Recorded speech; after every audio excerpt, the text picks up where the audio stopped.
Hello, Beck. Welcome back to Sleep Detectives. Hey Sal, how are we going? Good. We got some fantastic questions sent through to the Nap Trapped Pod Instagram DMs. And I love that everyone's saying, hey, here's more information, because I know you girls love more information, because we're always left just using our own imaginations, wondering what could be happening outside of So the many word different count paths. of the question box. So we can just dive straight in.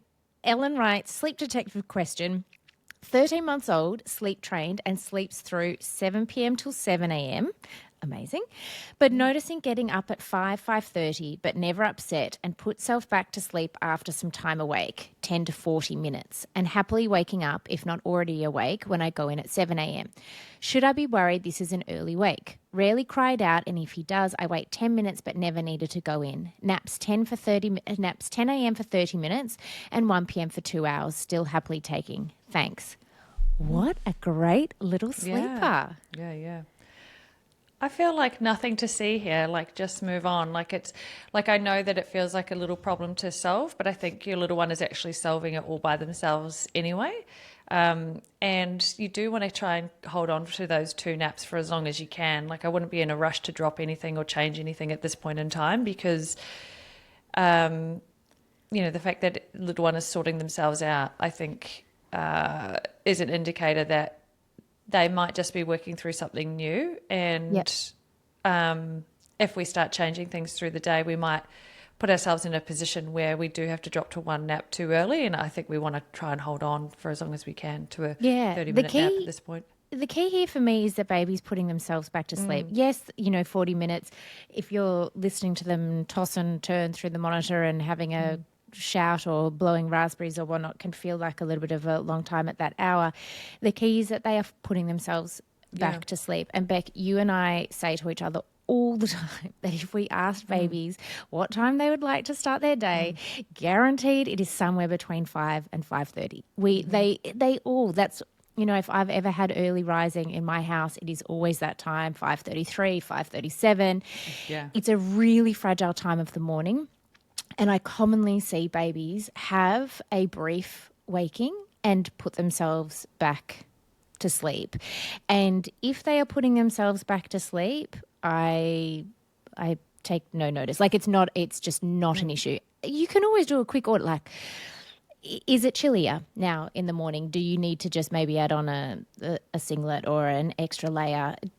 Is the light creeping in? That's happening here in our house. Make sure that the tin foil hasn't fallen off the windows and go and reapply it. So you can do a quick audit, but if a baby's putting themselves back to sleep and is otherwise an amazing sleeper, then for me, this is completely normal. And I think we have to actually normalize it, because I think that particularly if you've already got a sleep-trained baby where sleep is so consistently good and kind of easy breezy, I think there is a tendency, and it even ruffles my feathers when it happens in my house, that when it doesn't feel perfect and you do hear this waking and it might be new, you wonder what's wrong and what do you need to fix. But for me, can actually be completely normal baby sleep, and perfect doesn't exist.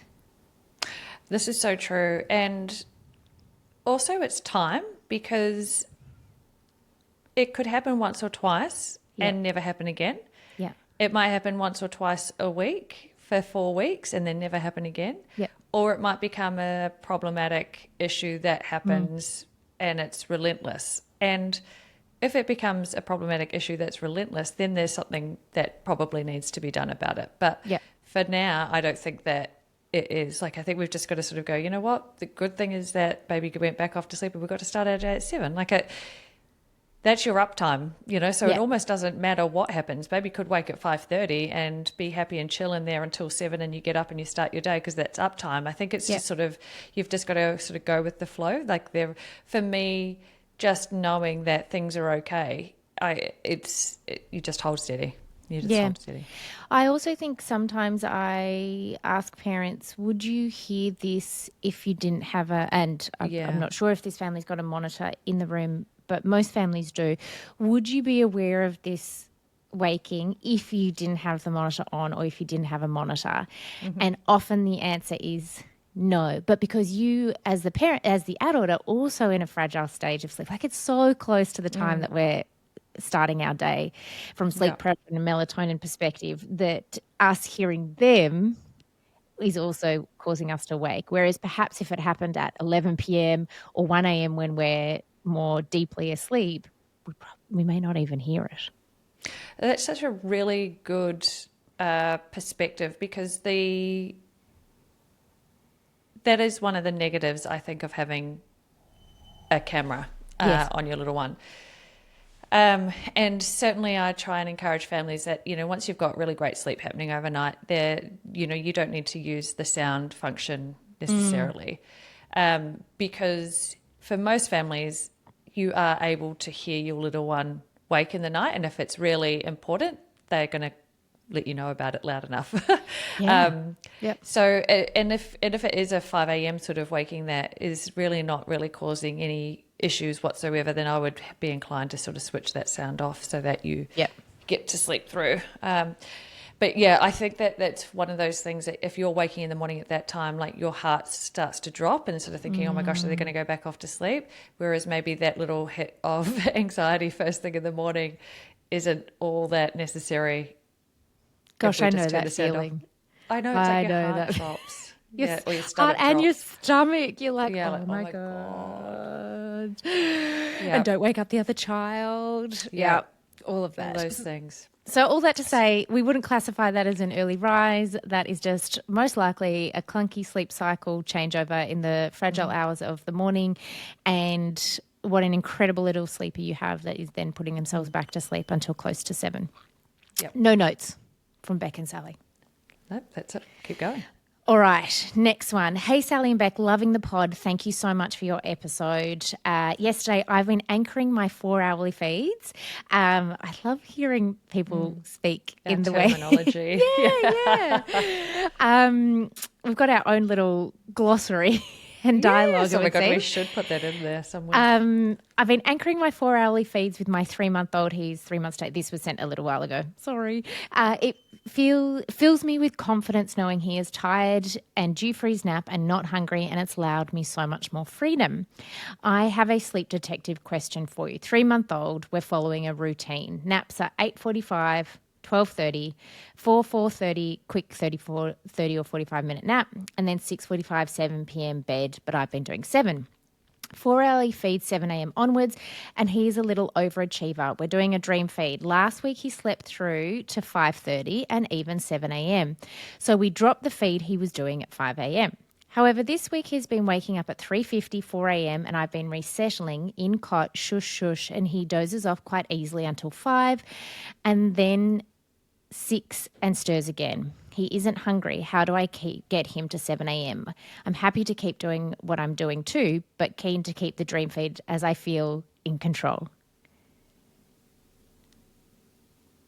Did you say this little one was 3 months? Yes. I guess with the dream feed, so yay, well done, awesome. That didn't sound that enthusiastic, did it? I think I was just like, yay. I think I'm like trying to think 3 steps ahead for my answers, but that wasn't actually like a genuine yay. Beck's true colours showing here. I think I'm just trying to carefully construct my answer because I've also, got there was maybe a lot 3 or of 4 things. There was also a lot of numbers in there. There's a lot of numbers. To sort of, yeah, and my eyes tend to glaze over when I'm like napping at what time and 4-hourly feeds and dream feeds at what time. Yeah. Mainly because there's a couple of things that stand out for me with this one. Yeah. So I love the anchored feeds. I would actually I'd like to know the actual age, like whether this little one is like 3 months, 3 weeks and is getting close to sort of, because typically I find with 3-month-olds that a 4-hour anchored feed isn't necessarily achievable for all little ones, in which case I'd be sort of thinking, I wonder if there is room to either up the feeds a little bit, or like maybe that 3 a.m. or that 4 a.m. maybe just has to go back in just temporarily. Just to tide them over. Yeah. Yep. The other thought that I had is that maybe I just want to find out how, like, the final feeds at bedtime, and are they breastfed or formula fed, and just getting a volume on that, like the Yep. numbers, just to see if there's, like, say, for example, baby is having 210 mils at 7 o'clock and 190 mils for their dream feed. Then, if that's the case, we would look at starting to increase the volume up to 240 mils for each feed. So, Yep. those are the two things. So that then you could maybe confidently eliminate that 3 a.m., 4 a.m. tricky Yep. sort of period. I am with you. I think we don't always have to stretch to 4 hourly Yep, during the day at this age, but cool if it's working. if it's working. Yeah. Yeah, and look, this baby can do a huge stretch even from a dream feed until at times 7 a.m. So something is definitely working. This is also one of the scenarios where I would think if I was really confident in I mean, I just wouldn't have any issue with this baby feeding twice. Even if, Oh no. if they Yeah, yeah, had yeah. been able to feed just the once, Yep. to fluctuate between the two, it just wouldn't bother me.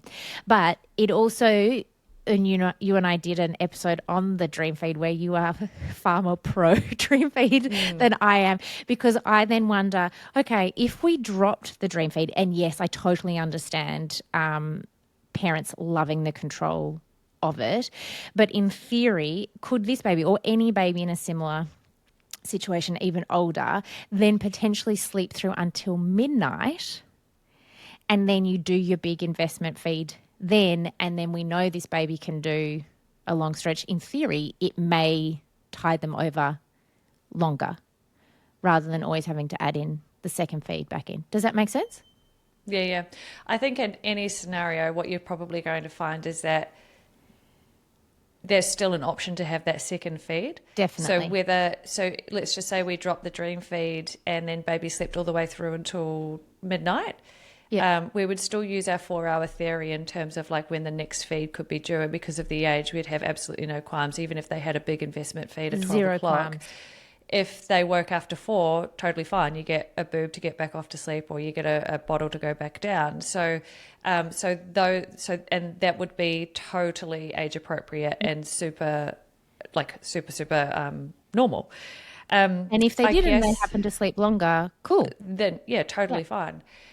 Also, I think you just want to sort of, and again, I've got like 5 things going through my mind, but the first thing would be, is it a genuine dream feed? If it's a genuine dream feed where you're actually waking, then that's a dream feed. But if baby is waking at the same time and then you're offering that feed, that's not technically a dream feed. So you kind of just want to make sure that that's a definite dream feed where you are initiating that feed.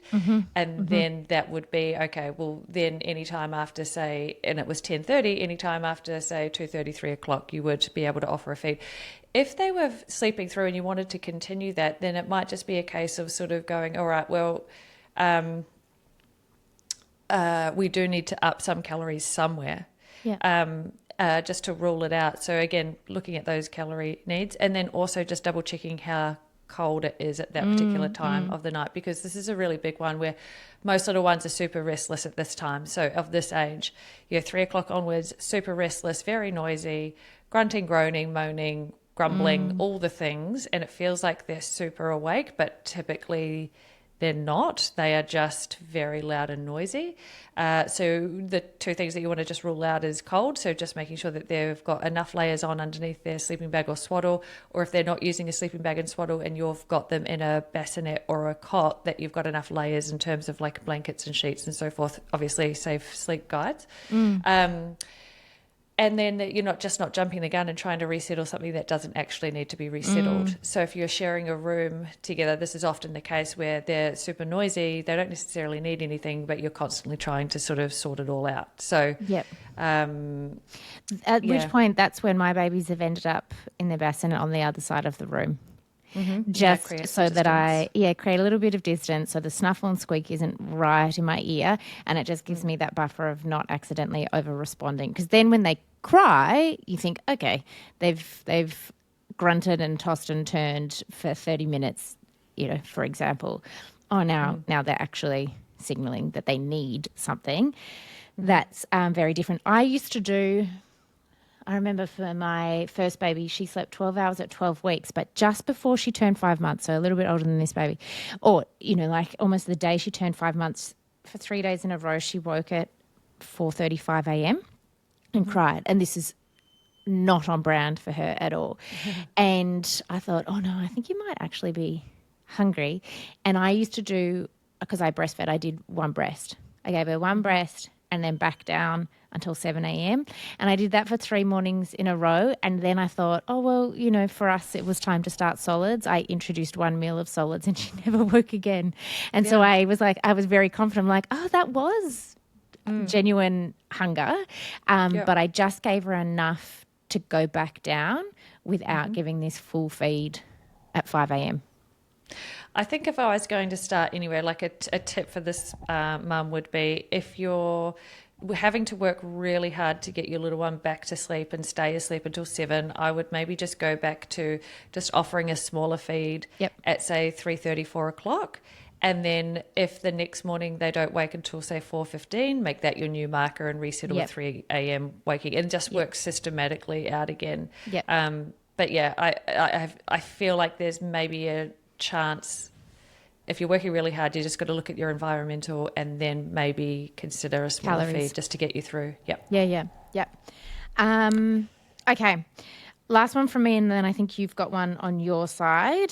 Hi there. I just wanted to say I've been loving your podcast. It has helped me navigate so many things with my baby's sleep. I was hoping you could give me some insight for naps. My baby is 10 months old. It may sound crazy, but she recently, within the last week or two, has dropped her third nap. Amazing to hold on to that for so long. And even here and there, depending on her day, we have to have a little third cat nap. Her nighttime sleep has usually been amazing. She goes to bed around 8:30 p.m., sleeps through the night, and then typically starts her day at 7:30 a.m.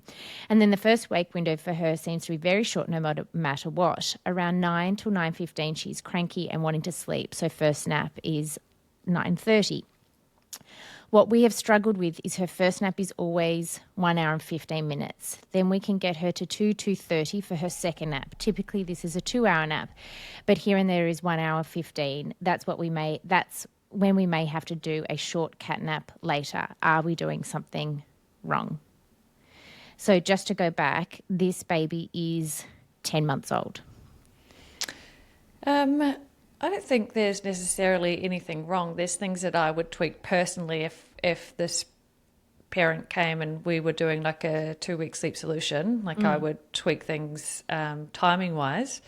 But I would be the only thing that I would do is actually tweak the timing of the first nap. Like I would just hold my 10-month-old out for the 2.5 hours to get to nap. Based off the time, one. their wake up time. Yeah, so if a baby was waking at 7:30, then their first nap would be 10. Yep. And I just wouldn't, but I'm quite, clear cut like that. I would just sort of, even if they were showing tired signs at 9:15, 9:30, I would be going out and doing something high energy. I would be heading out to the litter box. I would be saying hi to some neighbours. I would be doing some outside play. It's all about distraction. And it's a really common thing that you and I hear, which is, but they're really tired. And there's just no way I can hold them out until 9:30, 10 o'clock, whatever the scenario is. And whilst I hear that and I know what it's like to have a tired baby, it just takes 1 or 2 days. You just got to do it. Because they're in a pattern where they're expecting this nap to happen. So, of course, if you're always putting them down an hour and 15 or an hour and 30 minutes, that's their rhythm. Yeah. So the internal clock is expecting a nap, and that's what you have to change. There's it's going to be very difficult to wait for them to find a moment where they're like, actually, no, I'm actually really super happy to stay awake. You've kind of just got to force the issue a little bit. That's what we call pushing the friendship. So in order to get things more on track, you've just got to have this uncomfortable moment where we are pushing the friendship. She may not like it, or baby may not like being awake for slightly longer, but in order to achieve what we need to, we have to change something, and that's what we have to change. So it would be a case of sort of going, okay, yes, she does look super tired, but in order to switch things up and get a schedule where we don't have to have a third nap at all in the mix. The only real way to do that is to anchor your first nap in with a 2.5 hour wake window minimum. Agreed, because that in itself is already going to push her timings appropriately so that she's not left with this lingering on again, off again third nap at the age of 10 months. Yeah. And it will probably then make bedtime at a slightly more reasonable hour, and it just sort of everything starts to iron out and fall into place. But to answer the question of are we doing something wrong? No, I think this is also a good example of not everything has to look like 7 till 7. You and I generally work to have babies into bed by 7:30. That's my personal preference in my house.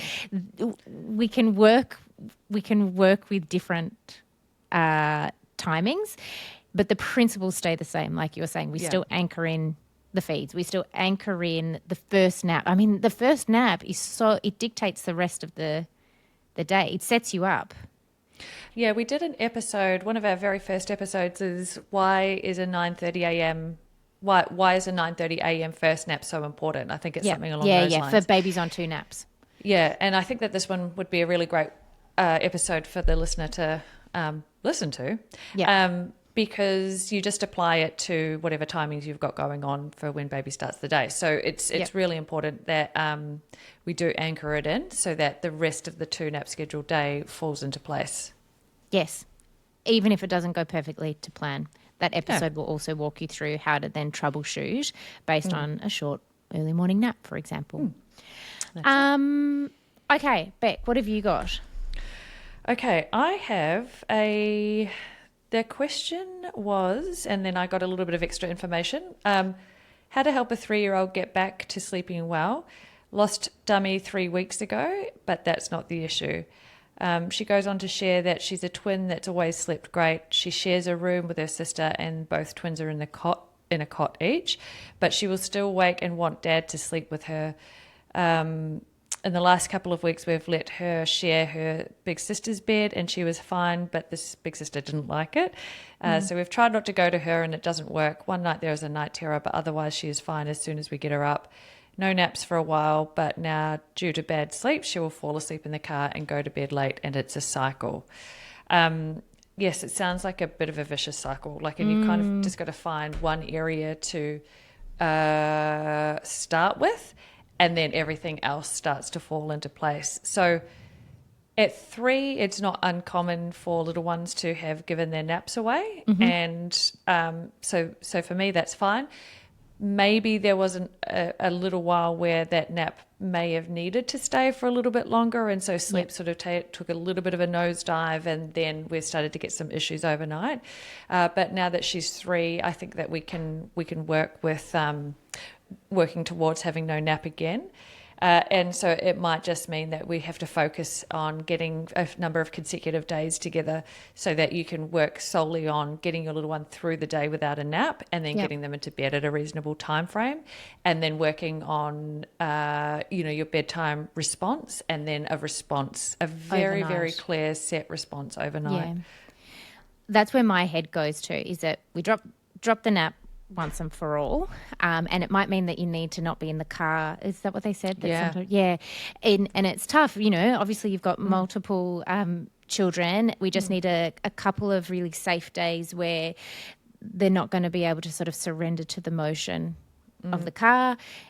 We just sort of push through. But for me, knowing that age, and I love that we're answering a toddler question, we're so baby, is that this sort of overnight waking and asking for something, like asking for dad, asking for a different bed, it's just so common with older toddlers. It's absolutely their job to push every boundary, and they will always, always, always choose the more fun option. And the tricky thing to navigate is that they are incredibly articulate, vocal, and to be honest, at the best of times, we're trying to pick our battles with babies and toddlers alike. So if we think, we'll pop them into bed with the older sibling, look, that worked. We're just trying to nip things in the bud. Yeah. But I would be looking at this, and I would actually be communicating to the 3-year-old as well that tonight when you wake up, you're going to stay in your cot, and then I would choose whatever sleep training technique resonates with you. It generally needs to be very low stimulation and hands off, and you just see it through. And if it needs to happen at bedtime, almost even better, because then you start the way you intend to see the night through. Sometimes it can feel a bit trickier when bedtime's a breeze, they self-settle, and then come 2 a.m. you're like, no, I'm doing something different, and it's a horrible time of the morning for everyone. Yeah. So if there's bedtime issues, you use the same technique and then you follow through all night long. And I think you've got an excellent starting base because both children or both twins are still in their cots. Yes. You know, like so often we see transitions at a younger age and stage, and that can like lead to some really tricky resettling. But in this scenario, you've got your cots on your side. So it would be a case of, okay, you guys control the response, like the parents control the response. And it can be low stim because they are nice and secure in their cot. Yep. Also, just double checking too that your little one is nice and warm all through the night as well. So sometimes it's a case of, if this has just sort of started happening in the last couple of months, it could be at the start of winter when things were sort of starting to cool down as well. So just making sure that baby or your toddler is nice and toasty warm in their sleeping bag. And there is sometimes a tendency at this age to start taking the sleeping bags away overnight. I'm not sure that this is the case. There's no reference to the sleeping bags at all. But definitely there is a tendency to start dropping them in preparation for moving little ones of this age into a big bed. So if that's the case, then I would absolutely bring it back into the mix, and making sure you just double check the temperature of the room, like what it's getting down to at 1, 3, 5 o'clock in the morning if you're having to go in there, and using the layering underneath as well. So little checks there. My son turns 4 in 2 months. He is still in a cot. My sister was blown away when she came over on the weekend. Her child's a little bit younger, and because if it ain't broke, he climbs in every night, so he can climb in and out. Of course he can. Definitely temperament is on my side here, in the sense that he loves but also it's just his bed. Yeah, he doesn't know any different. So if you're listening to this and thinking, oh, a 3-year-old in a cot, hey, I've got an almost 4-year-old, and I actually have no plans to change until he would really like to, which has not come up on the agenda yet. And you and I are often putting younger toddlers back into cots. Yeah, so if you're listening to this and thinking, oh, I was wondering about that, love that these 3-year-olds are still in a cot. The longer you can hold on to it, the smoother everything will be. And like you said, you can do a very productive, a little sleep training blitz, because they're in a really safe environment and they can lie back down, and you don't have the added variability of, oh, I have to stop them at the door. Or are they wandering around the house in the middle of the night, or trying to climb into the other sibling's bed because that's what they've been doing. So, yes, long live the cot. Yeah, I love the cot. Yeah. So, hopefully a few tips in there for this particular mum. Good luck. Excellent. All right. Well, I think, and like we've said before on another episode, and I said this to a family during the week too, if you can fix a toddler's overnight sleep, train a toddler, essentially, you can do anything. This is true. So you are about to be the most empowered, confident parent ever when you watch this toddler sleep through the night again. I'll even say the best thing about when you've had an otherwise great sleeper, and even knowing that their bedtime is not the issue, is that you know that skill set is there. Yeah. This is not starting day one. It can feel like it if you've built it up internally of like, oh, I shouldn't have let this go on, or, whatever the things that run through our minds. But you're not actually asking that toddler to do anything they don't already know how to do. Yeah, it's just enticing that skill back out again. Yeah. Opportunity, repetition, and seeing it through. Exactly. You've got this. You've got this. All right, I think that's us for Sleep Detectives. I love that we finished on a little toddler Q&A there. We've got lots more. I'm just going through my phone. So we are going to record another episode, I think pretty much back to back. So we will see you on the next episode of Sleep Detectives. See you later,